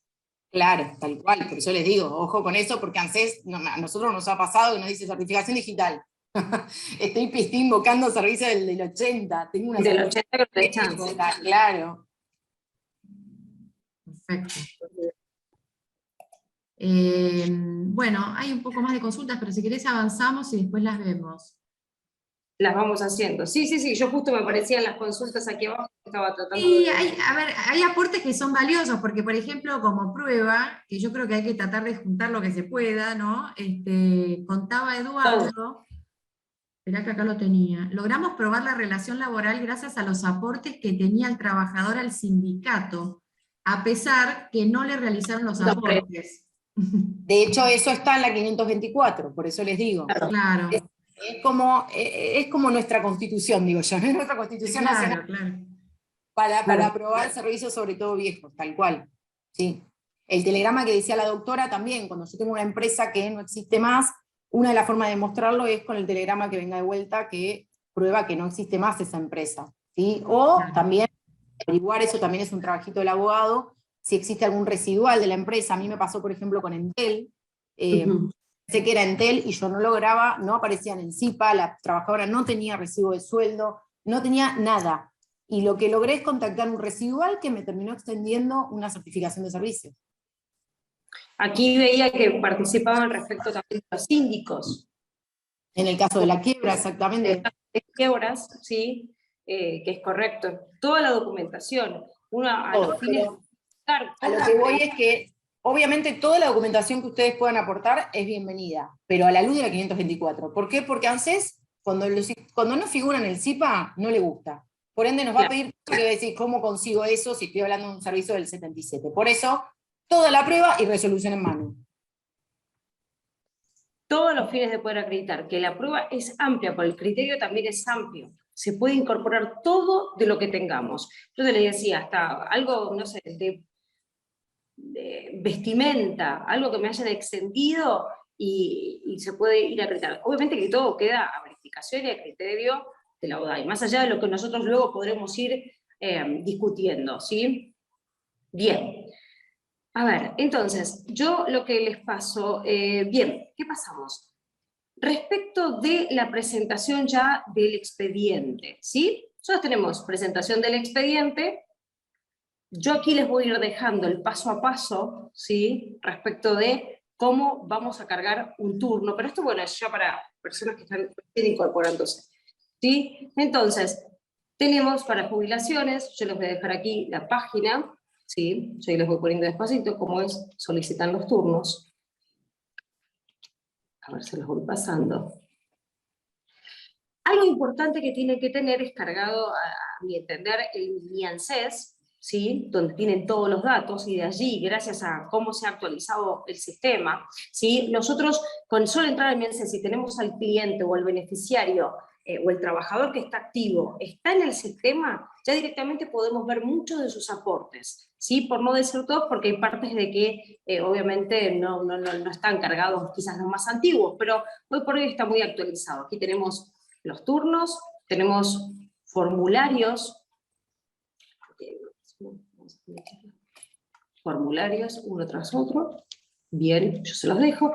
Y un tema para analizar, que también genera consulta, es cómo analizamos una sábana de aportes, ¿sí? Porque muchas veces la duda cuando viene plasmada la sábana de aportes es ver cómo reconocerla. Aquí yo les pongo, ¿sí? Una sábana de aportes donde lo que a mí me interesa mostrarles es el desempleo, son los periodos que vamos a tener sobre la margen izquierda, ¿sí? 2016, si ustedes los ven aparece con el año, el mes. En la zona de quit van a tener o bien el quit del empleador o el quit del trabajador, dependiendo de qué sea, y nosotros vamos a analizar aquí, ¿sí? Si los aportes están. Esto es lo que nos permite ver si los aportes están correctos y si no hay faltantes, ¿sí? Eso es algo que tienen que tener en cuenta. Luego, vamos a ir pasando a la pantalla. Ven que quizás en los periodos más antiguos les van a aparecer directamente, ya no mes a mes, sino que le aparecen los años, los periodos, la cantidad, ya no de a un mes, sino que el periodo completo. Esto porque les permite también ver, y aquí arriba ver si tiene el desempleo o no, porque es lo que le permite calcular, como bien dijo Nadia, calcular aportes en pro, ¿sí?, de obtener el beneficio previsional, juntar años. ¿Qué más tenemos? Bien, aquí les dejo la documentación en cuanto a la prueba previsional, ¿sí? La documental, la informativa, esto es lo que estuvimos hablando hasta hace un ratito. ¿Qué más tenemos para plasmarles? A ver, si no quiero dejarlos colgados con el tema de los aportes. Bien. ¿Qué más tenemos? Respecto de las moratorias, ¿sí? En el caso de la doctora Nadia, hablamos que cuando hablábamos de las jubilaciones, decíamos que había personas que no llegan a tener los 30 años de aporte. Por lo tanto, nosotros, ¿qué decimos? Se compran, vulgarmente hablando, decimos se compran. Sí, lo que es adquirir el resto de los años que nos están faltando para obtener la moratoria, perdón, para obtener la prestación de manera completa. Entonces vamos a tener dos moratorias que están vigentes, la 24.476 y la 26.970. Lo que aquí nos va a importar a nosotros es la fecha de los cortes, como bien decía, hasta qué periodo, bien, qué periodo completa y hasta qué persona está objetiva que podemos tomar la prestación. Tenemos hombres y mujeres en la 24.476, que tienen el corte hasta septiembre del 93. Y luego tenemos la 26.970, que llega hasta diciembre del 2003. ¿Sí? Aquí recordemos que también vamos a tener el paso por evaluación socioeconómica, ¿sí? Evaluación socioeconómica donde vamos a analizar si la persona obtiene, ¿sí?, llega a, piensen siempre que tiene el carácter de, no asistencial, pero sí de llegar a aquellas personas que no han podido completar todos sus años de aporte. Por lo tanto, analiza económicamente que no tenga un poder económico como para poder tenerlo ya adquirido. Entonces, aquí yo les dejo las moratorias, ¿sí? Y cuándo tenemos, hasta qué periodo llega. Bien. Luego vamos a tener reconocimiento de aportes por tarea de cuidado, ¿sí? Otro de los temas que habló Nadia en cuanto a lo práctico, ¿sí? El reconocimiento de tareas de cuidado, como bien lo dijo, vamos a acreditarlo ¿cómo? Con las partidas de nacimiento. Ha habido un punto, ¿sí? Donde era controvertido si las libretas de familia acreditaban, ¿sí?, el nacimiento de estos hijos, y si por lo tanto acreditaban tomarlo como cómputo o año a favor de la tarea. Esto quedó a criterio de cada una de las SUDAI, ¿sí? Pero realmente el criterio es que con todo lo que haga que acredite o que demuestre la relación madre-hijo, obviamente que está vigente, es perfecto. Entonces, tenemos la certificación, tenemos la partida de nacimiento, y en el caso de la libreta de familia, no tenemos ningún problema también para presentarlo, ¿sí? Bien, luego vamos a tener, yo aquí lo único que les hacemos es ponerle un ítem respecto de la cantidad de años que se reconocen respecto de los hijos, ¿sí? Y bien, ¿qué más tenemos? Aquí le ponemos cómo es, también se saca dentro de mi ANSES, cómo es la información que tenemos que tenerlo cargado. Documentación, DNI, ¿sí?, del progenitor, las partidas de nacimiento, aquí es donde yo les digo lo de la libreta de familia, en el caso de corresponder siempre el certificado de discapacidad, ¿sí?, y en el caso de corresponder, porque sea por adopción, la sentencia. Yo aquí les dejo cómo hacen para acceder y sacar los turnos de mi ANSES, ¿correcto? Aquí le puse la pantalla, y cómo pueden hacer para extraerlos. La información, si lo ven, va a aparecer sobre la margen izquierda. Si está cargado, ya va a aparecer sobre este margen, ¿bien? María Ángeles, Aquí, una consulta práctica. ¿Esta documentación, se requiere certificarla? la documentación, ¿me referís a las partidas de nacimiento? Claro, a todo lo que mencionaste para poder probar Sí. el tema de los hijos y demás. Las partidas de nacimiento, obviamente que las vas a tener en original, así que sí. No, y si obviamente. no la pedís, yo por lo Claro. menos hoy pido digitales, y ya con ese, como vienen directamente con certificación, con la digital ya está. Claro, creo.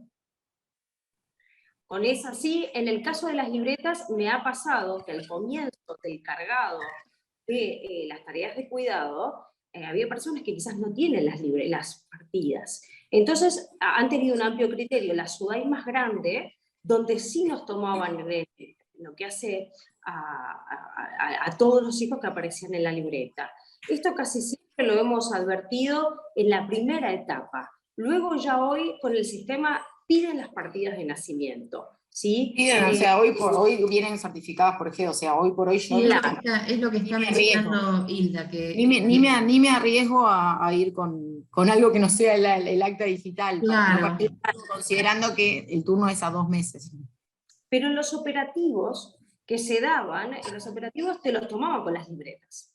Porque me ha pasado, me lo tomaron con libreta. Le tomaron con libreta. Sí, con las libretas te reconocían a los y te lo otorgaban como tarea de cuidado. Obviamente que hoy, y en eso sí estoy en consonancia con lo que dice Nadia, obviamente que aparece, necesitas la certificación, es decir, el acta de nacimiento, por supuesto. Lo que le decía es que aquí, sobre la margen izquierda, ves que cuando aparecen cargados, te van a aparecer todos los datos aleatorios. Bien, yo en cuanto a lo que hace a la parte práctica, lo tengo completo, más allá Yo tendría algunos, más que nada para que no nos quede. Sí, esto es más una cuestión práctica y de Sí, por eso, aparte ahora de las preguntas que tengan, yo me anoté. Primera, la solicitud de turno, ANSES la utiliza como una forma de negatoria tácita, ¿no? O sea, esa falta de acceso, de la imposibilidad de acceder a la solicitud de prestación. Entonces, ojo con eso, sobre todo en el caso de las moratorias, en el que cuando considera que soy incompatible o que no cumplo con el socioeconómico, ANSES directamente me deniega el turno, ¿sí? Entonces ahí tengo que articular varias cosas.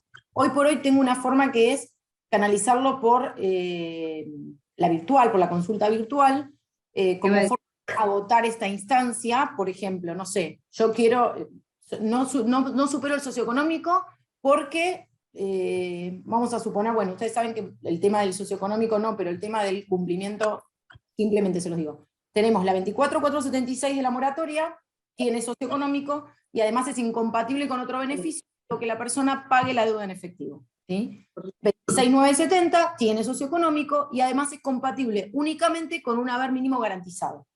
Claro. Tenemos en que supera, o sea, el socioeconómico lo supera porque no tiene absolutamente nada, está en un geriátrico, no tiene absolutamente nada, pero tiene un haber que supera en 300 pesos el haber mínimo garantizado. ANSES no me da el turno, porque me dice que la persona no cumple con los requisitos de la 26.970. ¿Qué debo hacer? O intento la consulta virtual para que ANSES me lo rechace por este motivo y habilitarme a ir a un amparo. Hoy está cuestionado en la justicia respecto a este requisito, en los supuestos en que supera el haber mínimo por muy poquito, o sea que tengo que tratar de agotar esa instancia. O la segunda forma es bajo insistencia, ¿sí? Presentarme y solicitar que ANSES me lo tome bajo insistencia, que es una figura en los términos de la ley 19.549 de procedimiento administrativo.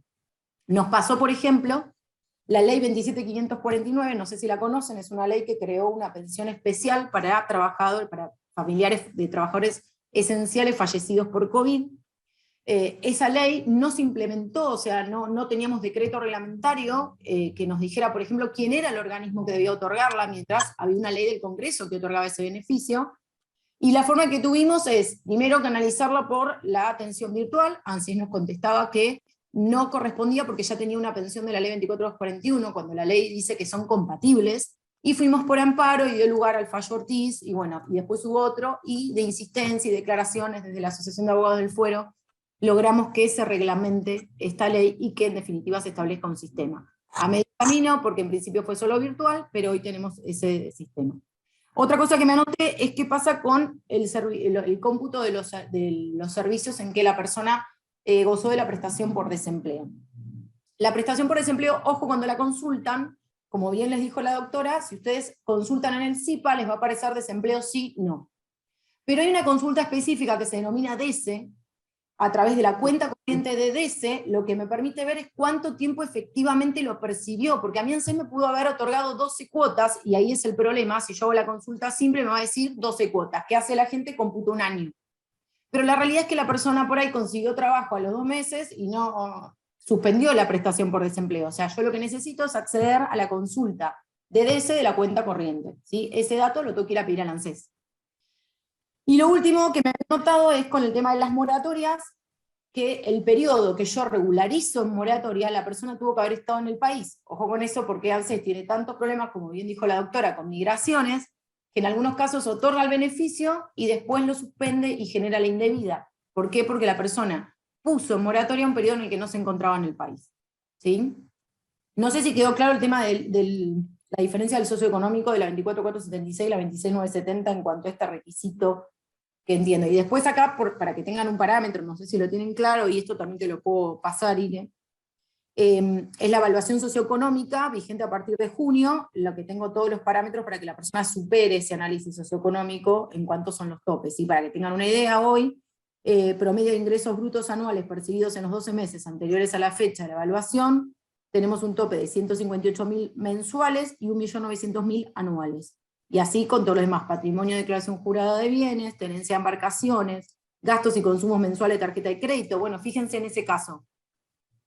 ANSES no me notifica el rechazo, o sea, ¿por qué yo no supero el socioeconómico? Y es fundamental porque a mí me permite una estrategia para que la persona pueda superarlo. En los casos, por ejemplo, de tarjeta de crédito, tengo un montón de casos que la persona le presta la tarjeta de crédito a alguien. Si yo ya sé que lo que ella no está superando es el gasto de tarjeta, puedo hacer que en 6 meses limpie esa tarjeta, no la utilice y poder solicitar la utilización de la moratoria, ¿sí? A lo que voy es que no se queden con esa negativa por parte de ANSES en materia de turnos, en materia de solicitud, Porque para todos, obviamente el camino es largo, tedioso, duro, pero para todo tenemos una solución. Hay un montón de preguntas. Sí, es que es un tema muy, muy complejo, o sea, que a nosotros, claro. pues imagínate que nosotros todo el tiempo tenemos, yo creo que tengo 16 grupos de previsional. Sí, claro, los foros de previsional son Estamos todo el famosos. tiempo que tengo tal caso, y sí, a mí me toca, miren el caso que me tocó ayer. Tengo una señora, me dice, no supera el socioeconómico. ¿Cómo no supera el socioeconómico? Si no trabajo, no tiene nada. Resulta que hay una mujer con el mismo documento en Río Negro, y que durante un tiempo incluso tuvieron el mismo CUI, y la señora trabaja en el empleo público en esa provincia, tiene un sueldo alto, y claro, por eso no pasaba el socioeconómico. Y hoy estoy en ese debate de cómo solucionar el caso, cuando en realidad no le pueden poner a cargo de ella esa situación en la que no tuvo nada que ver. Tremendo. A mí me pasó con un hombre y una mujer. Con el mismo documento, con hombre y mujer me pasó, no me había pasado nunca con dos mujeres. No, hombre y mujer me pasó exactamente, y se dio con una persona que estaba en el interior. Uno aquí en zona sur y otro en el... Igual, sí, igual. Que pero aparte dice, bueno, hombre y mujer por la numeración, también a veces, no tendría que, no, y sí. Y nos generó una muchísima dificultad durante mucho tiempo. Sí, todavía en esta señora estamos con ese tema. Me imagino. Bueno, el tema ¿qué les parece si lo que podemos hacer, yo rescato las preguntas, si querés, Nadia, podés mirarlas y seleccionás como para arrancar la clase que viene respondiendo un par de las que vos consideres que son las más abarcativas o las más generales, porque obviamente no podemos estar respondiendo todas las... Claro, tal cual. Acá Cintia Hernández por el caso justo que yo dije, que es el caso de la señora que tiene una pensión que apenas supera el mínimo, pero aparte fíjense lo injusto, ¿no? Yo puedo tener una persona que por poquito me entre en todo el socioeconómico, o sea, que tenga propiedades, que tenga ingresos, que tenga hasta embarcaciones, pero como en todos quedó por abajo del tope, tiene derecho a acceder a este plan de regularización. Ahora, yo tengo una persona, como el caso que les digo, que no tiene absolutamente nada, vive de prestado, vive hasta en un asilo, vive de donde puede, pero tiene una pensión que apenas superan 300 pesos el haber mínimo garantizado, queda excluida de la utilización de la posibilidad de regularizar y obtener una jubilación. ¿Sí? Lo mismo ocurre, la 26970, para quienes no saben, a partir del año 2016 no puede ser usada por hombres.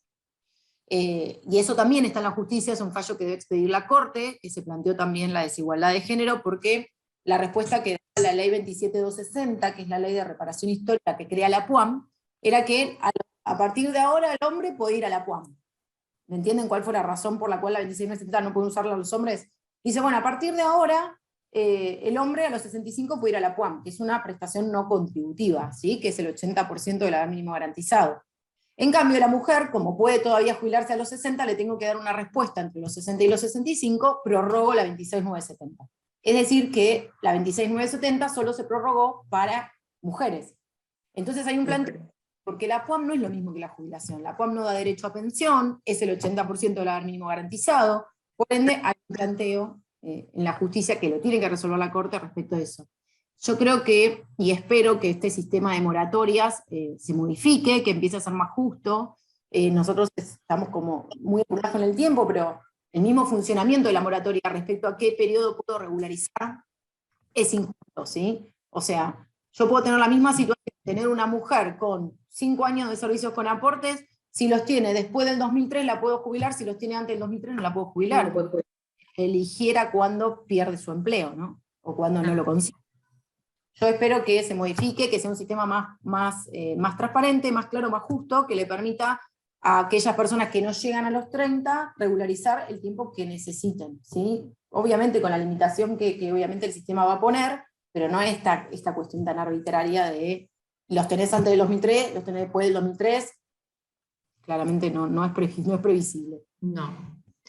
Bueno, hasta aquí llegamos hoy, nos reencontramos el miércoles que viene a las 5 de la tarde, bueno, vamos a completar este menú de temas que habíamos preparado con las doctoras, y agradezco muchísimo la presencia de todos hasta el final, fíjense la cantidad de participantes. Están súper activos. Bueno, agradeciendo a todos por el chat, excelentes las disertaciones, muy didácticas, buenísima la clase, bueno, todos muy contentos y contentas. Bueno, muchísimas gracias, nos reencontramos miércoles que viene. Miércoles. Pasen, chicas, tienen una semana para recuperarse. Nos vemos, gracias a vos. Chao, Gracias chao. a todos. Nos vemos. Chao,